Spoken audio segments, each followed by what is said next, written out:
Bismillahirrahmanirrahim. Assalamualaikum warahmatullahi wabarakatuh. Alhamdulillah rabbil alamin wassalatu wassalamu ala asyrafil anbiya'i wal mursalin sayyidina Muhammad wa ala alihi wa sahbihi ajma'in. Amma ba'd. Mari kita awali pagi ini dengan membaca suratul Fatihah. Yang pertama kita mengambil barokahnya dari basmalah. Setiap sesuatu kalau tidak diawali dengan basmalah maka dia akan atta, yaitu barokahnya sedikit. Ala hadhihi niyah al-Fatihah.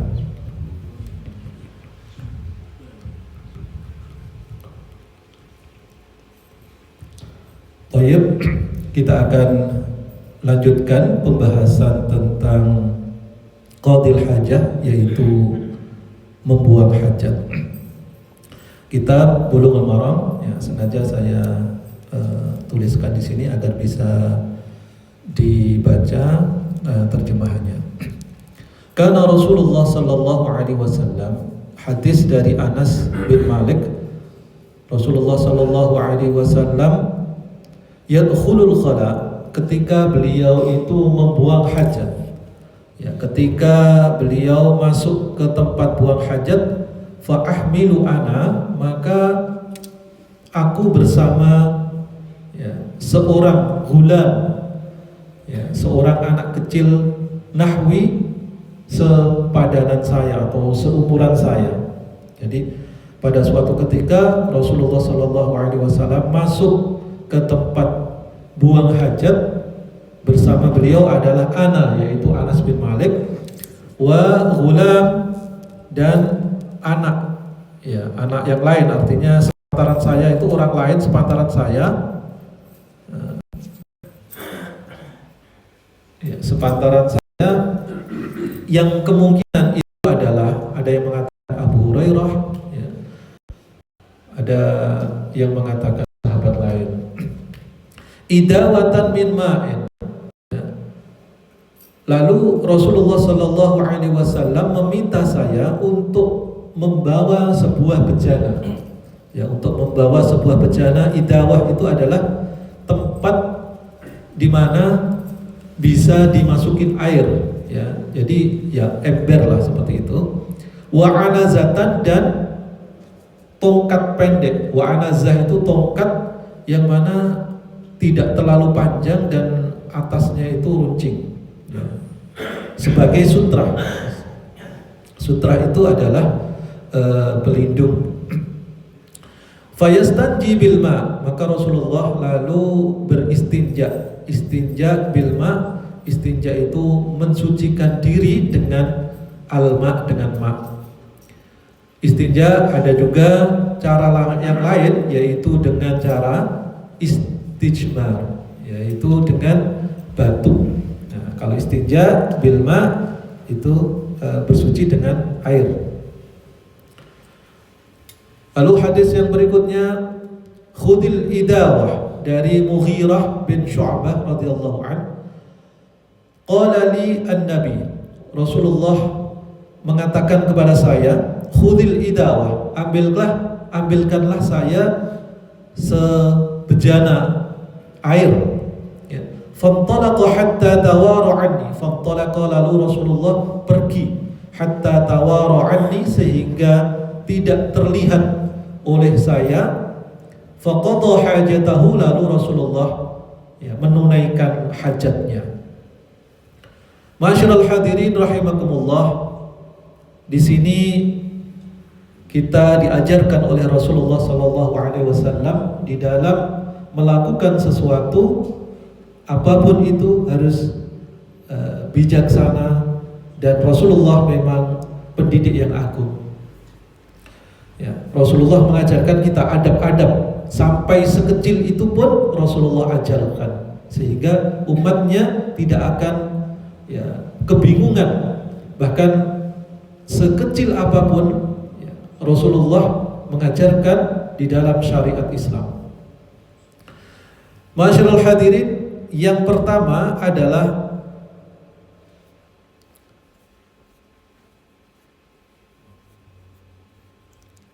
Yadkhulul khala fa ahmil ana wa ghulam. Ini hikmahnya atau fiqhul hadisnya. Apa yang bisa kita ambil dari hadis ini? Yang pertama adalah bahwasanya kita bisa mencukupkan untuk beristinja itu dengan air. Ada hadis yang lain mengatakan boleh beristinja itu dengan batu, ya. Tetapi untuk afdhaliyahnya air itu sudah mencukupi untuk menghilangkan najis itu. Lalu yang kedua adalah bolehnya kita untuk meminta bantuan kepada orang lain.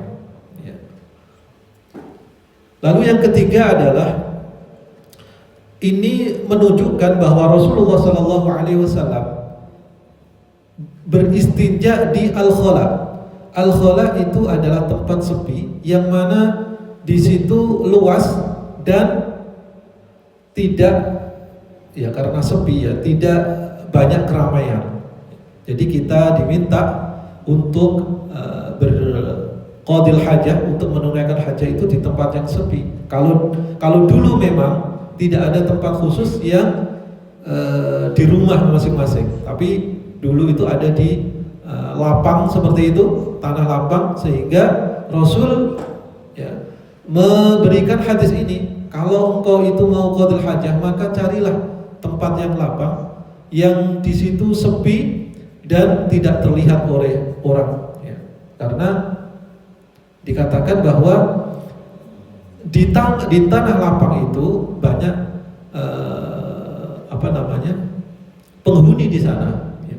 Di antaranya adalah malaikat, ada syaitan, ada jin dan sebagainya karena di dunia. Maka nanti hadis yang selanjutnya adalah bagaimana kita mengqadil hajah itu, ya, untuk mendatangi hajat itu agar tidak menghadap ke kiblat, karena di situ banyak makhluk yang lain yang beribadah. Yang ketiga adalah dalil bahwasannya ini adalah tempat lapang, ya. Mungkin kalau Bapak Ibu bisa menyesuaikannya ketika misalnya piknik di suatu tempat yang mana akan qadil hajah, yaitu tidak boleh di tempat-tempat yang ramai dan sebagainya. Wa anazah di sini menunjukkan bahwa Rasulullah membawa tongkat pendek atau sejenis yang panjang, tombak seperti itu. Untuk apa? Ya untuk melindungi beliau dari hewan dan sebagainya. Yang kedua adalah hadis yang kedua yang saya bacakan tadi, fantalaqu hatta tawara anni faqadha hajatahu. Ya, di sini mengisyaratkan bahwasanya kita diminta untuk mencari tempat yang tidak terlihat oleh orang lain. Kalau misalkan ini dikiaskan di rumah masing-masing, ya jangan sampai pintunya itu terbuka seperti itu. Pintu dari kamar mandi itu terbuka sehingga ada orang yang lain yang bisa melihat, dan ini bertujuan untuk agar orang itu tidak melihat aurat kita, karena aurat manusia itu ya tidak boleh dilihat, namanya aurat, sesuatu yang tidak boleh dilihat. Ma'asyiral hadirin rahimakumullah, hadis yang terakhir, qala Rasulullah sallallahu alaihi wasallam dari Abu Hurairah, di Bulughul Maram, ini hadisnya sahih, ya. Ittaqu al-la'inain, takutlah engkau pada dua perilaku yang dilaknat, yang menyebabkan dilaknat oleh Allah Subhanahu wa taala.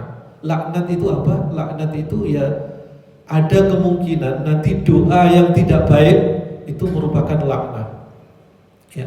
Ketika orang itu dilaknat, artinya didoakan dengan tidak baik, nah itu namanya dilaknat. Ittaqu la'inain, takutlah engkau pada dua perkara yang menyebabkan dilaknat. Apa itu? Alladzi yatakhalla fi tariqin nas, yaitu orang-orang yang membuang hajatnya di jalan. Fi tariq itu jalan, anas manusia, di jalannya manusia. Au dhillihim, atau di tempat teduh. Ya. Jadi tidak boleh kita qadil hajah, membuang hajatnya di jalan yang dilalui oleh manusia, au dhillihim, atau di tempat yang teduh. Di dalam hadis yang diriwayatkan oleh tambahan dari Abu Dawud dikatakan wal mawarid, yaitu tempat sumber-sumber air, di sumber-sumber air. Dan dikatakan juga oleh tambahannya al-baraz fi al-mawarid wa qari'atit tariq wa dhil. Ya, ini sama dengan yang tadi lafalnya. Lalu ditambahkan oleh Ahmad Ibnu Abbas au naq'i ma'in, atau air yang tergenang. Lalu ditambahkan lagi Tabrani, beliau menambahkan tahtal asyjaril muthmirah, yaitu di bawah pohon yang berbuah. Wadifatin nahril jari, dan di pinggir an-nahr, yaitu sungai al-jari yang mengalir. Ya. Masyarul hadirin rahimakumullah. Dari sini ada kandungan beberapa yang bisa kita ambil hikmahnya. Yang pertama adalah dilarang kita untuk membuang hajat di jalan umum dan tempat berteduh manusia, karena hal itu mengganggu dan juga menyakiti dan menimbulkan rasa tidak nyaman bagi orang lain. Bahkan disebutkan barang siapa yang membuat orang lain itu tidak nyaman, maka Allah akan ini walladzina yu'dzunal mu'minina wal mu'minat bighairi maqtasabu faqad ihtamalu buhtanan wa itsman mubina, maka dia akan mendapatkan dosa yang nyata. Masyarul hadirin rahimakumullah, yang diantaranya artinya dari hadis ini adalah kita tidak boleh qadil hajah itu di tempat sembarangan. Artinya misalnya tempat-tempat umum, contohnya adalah di tengah-tengah yang dilalui oleh manusia, di tengah jalan, di pohon, di bawah pohon, atau di tempat-tempat yang lain, di ruangan dan sebagainya, yang dikiaskan pada sesuatu orang itu bergerombol di situ, maka tidak diperbolehkan. Lalu yang kedua adalah larangan buang hajat di sumber-sumber air dan air yang tergenang, tidak boleh, karena dapat mencemari air yang digunakan manusia untuk minum, bersuci, dan lain sebagainya. Yang ketiga adalah larangan buang hajat di bawah pohon yang berbuah, karena itu nanti akan menimbulkan najis. Mungkin saja buahnya yang akan dikonsumsi oleh orang lain itu najis, sehingga ketika kita memakan buah najis, maka buahnya itu tidak suci lagi, seperti itu. Yang ketiga adalah Islam sangat memperhatikan kebersihan, ketertiban, kesehatan lingkungan kita. Masyarul hadirin rahimakumullah, itu beberapa hadis yang berkaitan dengan qadil hajah. Intinya kita hendaknya mencari tempat yang tidak dikerumuni oleh banyak orang, yang tidak dilewati oleh banyak orang, dan tidak mengganggu aktivitas orang lain. Karena itu Islam itu mengajarkan kepada kita untuk selalu menghargai orang lain dan membuat orang lain itu nyaman. Wallahu muwaffiq ila aqwamit thoriq. Wassalamualaikum warahmatullahi wabarakatuh.